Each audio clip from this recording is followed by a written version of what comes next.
on them. In this review, I'm going to be reviewing the Nikon 14mm fixed f-stop 2.8 lens. Now, what I'm going to do in this video is I'm going to talk about just my first thoughts, my first impressions on the lens straight out of the box and on the camera. I'm going to talk about its build and its performance and features on the outside of the lens. And then I'm also going to go over to screen flow. I'm going to take a look at some sample images and look at the image quality of this lens. And at the very end, we're going to compare. We're going to look at the autofocus, and we're going to talk about how this lens performed out in the field. First thing I want to talk about with this lens, though, is the look and feel. And I must say that this is my favorite looking lens. I love the large element in the front, and I also really love how compact this lens is. You know, compared to the 14 to 24, it's so much lighter and so much more compact, and I really like that about this lens. And of course, the look of the lens is very, very neat as well. The build quality of this lens is very good, very solid, just as good as the 14 to 24mm or any lens of today. You know, it can take a little bit of rain, it can take dust and humidity as well. The only thing you got to be careful of is the front element, because you can't put a filter on it, so you just have to be careful that you don't scratch that up or anything like that. But the build is definitely very, very solid. This is a very good feeling lens. Now, one thing that I don't really like about this lens, and this is an older feature found in the older lenses, is the fact that you have to actually switch it in order to turn from autofocus to manual focus. You have to press down this button over here, and then you got to turn it, just like that, in order to switch it. And it's just kind of a pain, because now the newer Nikon lenses, you're able to manually override it. You can override the autofocus with manual focus, but on this lens you have to switch it, and it's just a little bit of a pain. It's not really that big of a deal considering it's an ultra-wide angle lens. You don't really need to do that necessarily that often, but it's still a little bit of a disappointment. The next thing is that it does have this little aperture ring down here. That's because it's an older lens, and there's really nothing you can do about it. In order to make this work on newer digital SLRs like the Nikon D3X, you have to actually turn it to f-stop 22, that orange one there, and you have to flip down this little orange switch. And when you do that, that'll allow you to use this lens on the Nikon D3 or newer models, because it'll allow you to adjust aperture with the wheels here. One thing, however, that I do like about this lens that is not included on the 14 to 24 is the fact that it can take filters. And that is really useful, because you can't put filters on the front, but you can attach them to the back of the lens. That's something that you can't do with the 14 to 24 that would have been really useful, and it's a really nice feature to have on an ultra-wide lens like this. Overall, this is a very specialized lens. The performance of this lens at the largest f-stop, f-stop 2.8, is not that great. So I would say that this is more of a landscape lens because it performs a lot better when stopped down. But like I said, it's kind of a specialty landscape lens because it's so wide. If you're into ultra wide photography, then you might want to consider this lens for landscape photography. But what we're going to do now is I'm actually going to put this on the camera before I show the image quality to give you an idea, to give you some scale and an idea of what it looks like on the camera. And here it is on the Nikon D3X body.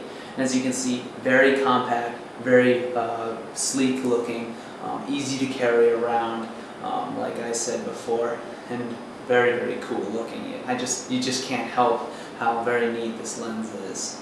So it is very nice when it's attached to a camera body.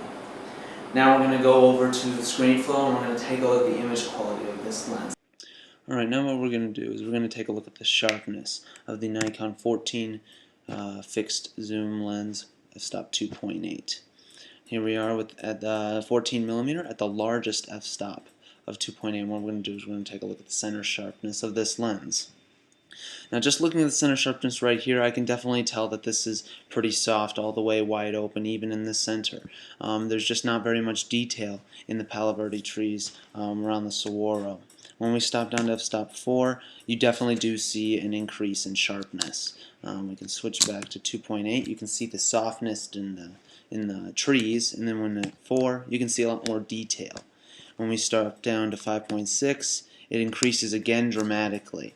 And then finally to f-stop 8, we see that it's pretty much stabilized. And by f-stop 11, diffraction actually starts to set in and you get a little bit less sharp image. But it's pretty much the same once you go past f-stop 5.6. So that's about this max center sharpness for this lens. But it definitely is not that great of a performer wide open. Even at f-stop 4 in the center, it's still a little bit soft. Here's f-stop 2.8, f-stop 4, and f-stop 5.6, you can really see it's a lot sharper. But at f-stop 2.8 and f-stop 4, not a very good performer. Now we're going to take a look at the edges. And all we can really say about the edges is that they are very poor indeed at the largest f-stop.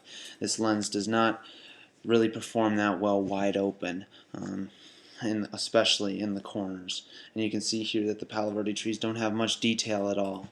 When we stop down to f-stop 4, you can see a little bit more of a dramatic increase in detail, but you really don't see a much sharper image until you stop down to f-stop 5.6, and here you can see a lot more of the twigs in the trees. And then by f-stop 8, it is a little bit sharper. And at f-stop 11, once again, it's about the same as f-stop 8. So the optimum aperture is probably f-stop 5.6 to f-stop 8 on this lens. But it's not really usable at f-stop 2.8 or 4. We're going to take a look at this corner. You can see just how soft it is in those twigs up in the sky. And when we stop down, you can see a little bit of improvement, but the improvement really isn't evident until 5.6. And here you can see a big dramatic increase in sharpness at 5.6. And then at 8, you're pretty much at your optimum aperture. So this lens is not that great of a performer when it comes to sharpness, sadly, but this is an older lens, and most ultra-wide-angle lenses were like that back in the day. But compared to the 14 to 24 millimeter today, there's just no question that the 14 to 24 millimeter is a much sharper lens. Now we're going to talk about the flare of the lens. Here you have the sun in the corner up here, and then you can see the flare running down in this area here. Now, for a 14 millimeter lens, this is pretty good flare control because the front element sticks out so much, it's bound to catch some sunlight.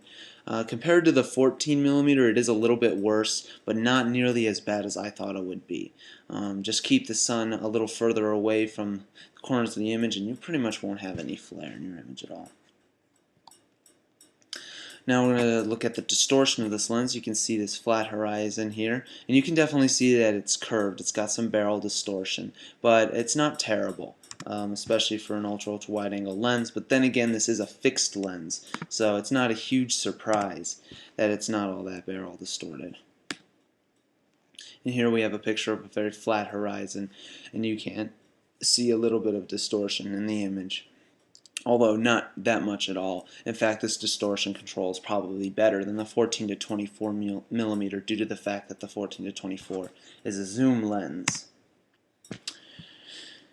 Now finally we're going to take a look at the vignetting, which is extremely bad. This is probably one of the worst parts of the lens besides the sharpness of the lens at larger f-stops. You can really see the vignetting around the entire image. I mean, it's really evident.